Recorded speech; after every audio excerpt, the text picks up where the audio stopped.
Okay, estate sale finds. Let's see, what was yesterday's date? The 10th of June, 2023.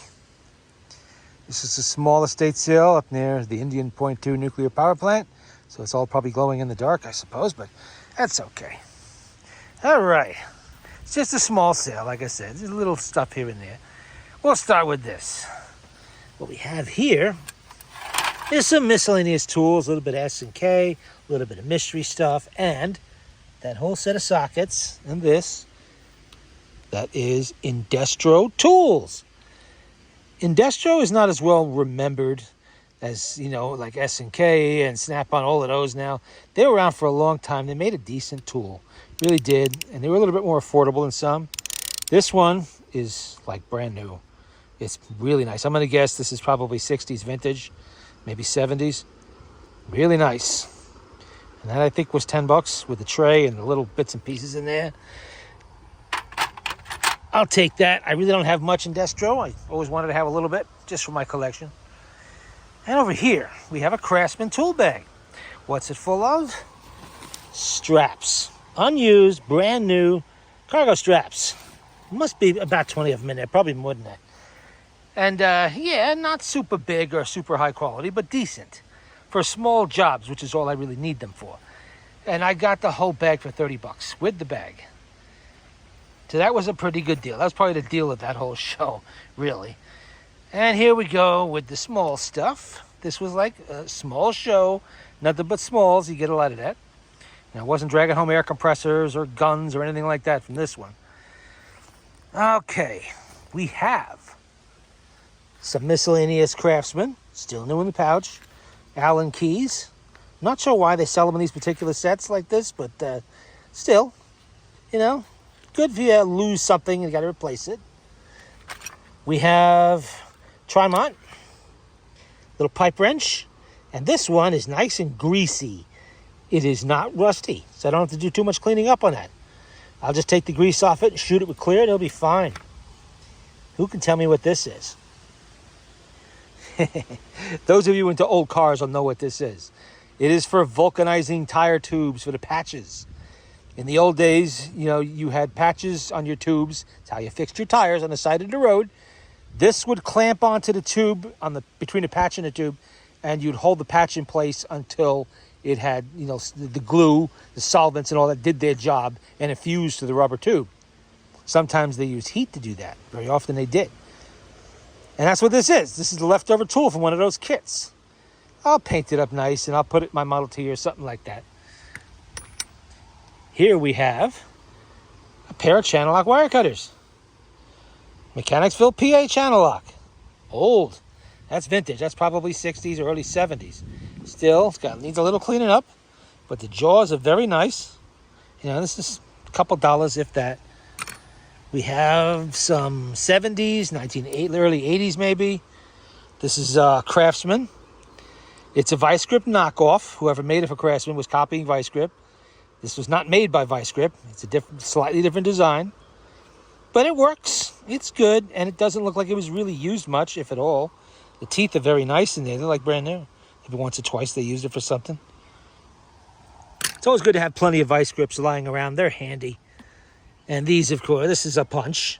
It's got a good cutting edge still on it. Use that for something somewhere. Plenty of screwdrivers. Always use those when they're good ones. This one is. Look at the flange on that. See? And it's square shank, so you can put a wrench on that and get a little bit of extra torque out of it. And you can see that it has a nice... Hey, is that a name on there? Nope. It does not have a name. Thought it might. There is no name. But it's not buggered up. Hate it when you get screwdrivers and they've been through the ringer. Wood handle screwdriver. These are always nice. This is a particularly nice one. I'm not sure. Is there a name on this? I do not see one, but it might appear after I clean it up. You never know.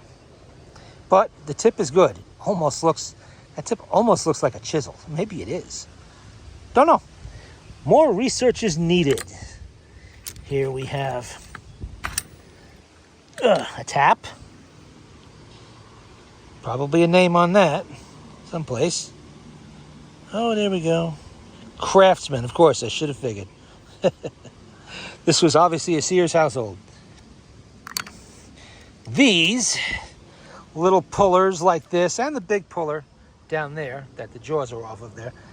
It's always good to have these around in different sizes. You never know what you're going to have to pull off something. Now, these are Pittsburgh Forge.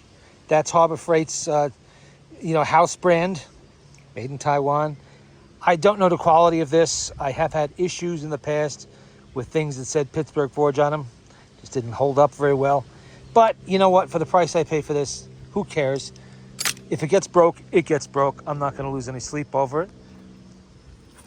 You never have enough clamps. And there's one right there. Of course, I always seem to get at least one clamp at every estate sale.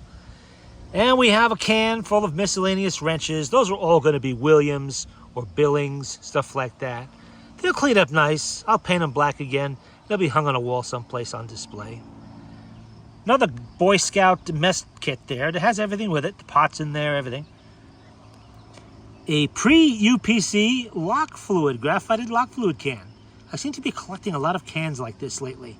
Vintage cans from like the 60s, the 50s, the early 70s. No UPC on them, so you know it's old. And that little spout can there, I'm not sure what that was because no label on it, but it is interesting. And it is a good oil bottle. It's empty now. And then I spotted those burners there. I keep those handy in case they're ever needed. One of my oil lamps. And I spotted those AC Delco spark plugs. There's 5 of them. They're for Chevy. And I was going to dump them out of this little container they were in into my bag and just take the spark plugs. Then I realized something. Vintage Pyrex. And in good shape. It's not chipped. It's no cracks. Pyrex is kind of expensive. This is a 2-cup. They're smallest, I believe. I'm not sure if they make a 1-cup. Anyway, that will be preserved somewhere because I know that stuff is worth money, and I actually do use a few of them. So we'll keep that handy. This little container is just full of like bits of what is in there. I'm not going to bother opening it one hand. Just solder bits, the silver solder, and it's a nice container. That's the only reason I picked it up. Just a nice little container for something. Maybe phonograph needles or something else I'll put in there. What didn't we cover? We got some grease. We got some Rust-Oleum rust converter. We have a 175-degree thermostat. Some dash lamps. Some platinum spark plugs for... Don't know what they're for. Whoops, lost that one. Tub of white lithium grease. I almost forgot again. Look at that. This, you see it? Meadville, Pennsylvania. The Meadville Wrench Company. Now, as you might have remembered, I mentioned before that the channel lock is also from Meadville. That's not unusual. Meadville, Pennsylvania had a lot of industry. A lot of tool makers were there. Now, I do not know if this particular tool maker was absorbed by Channel Lock at some point or not. I know the Channel Lock company did absorb some smaller companies, mostly for the patents. But still, it's in nice shape. It does actually work. Meadville, Pennsylvania, Meadville Wrench Company. There's your monkey wrench there. And this is post-1910, probably from the 20s or early 30s, because it does have the one-piece solid steel or iron, I don't know what it's made of, handle on there. It's not wood. The latest versions of all the pipe wrenches and monkey wrenches all had metal handles because people tended to break the wooden ones a little too much. On over here, we have, I already showed you that, some General Motors fuel filters, a General Motors battery terminal, side mount battery terminal. I always have a lot of those on hand. I don't know what plastic rubber is, but I suppose I will one day find out. There's a brush there. What do we got here? Some cheap little stamped steel wrenches. This is what you would buy. This is USA made, actually. In the old days, if you had a tiny job to do that didn't require something really heavy duty, you went to the hardware store and bought something like this, maybe the 5 and dime, and that would get the job done for simple little jobs. What haven't we covered? Oh, where is that brass dagger? It's not really a dagger. It's a letter opener, but it was brass, so it went into my bucket. I was going to put this in the scrap, but then in the back, it says made in Israel by Hen Holland, designed by, I can't really read that, but interesting. I guess that was somebody's tourist souvenir, maybe. Probably from the 60s or 70s. What does that say? Shalom? Well, anyway.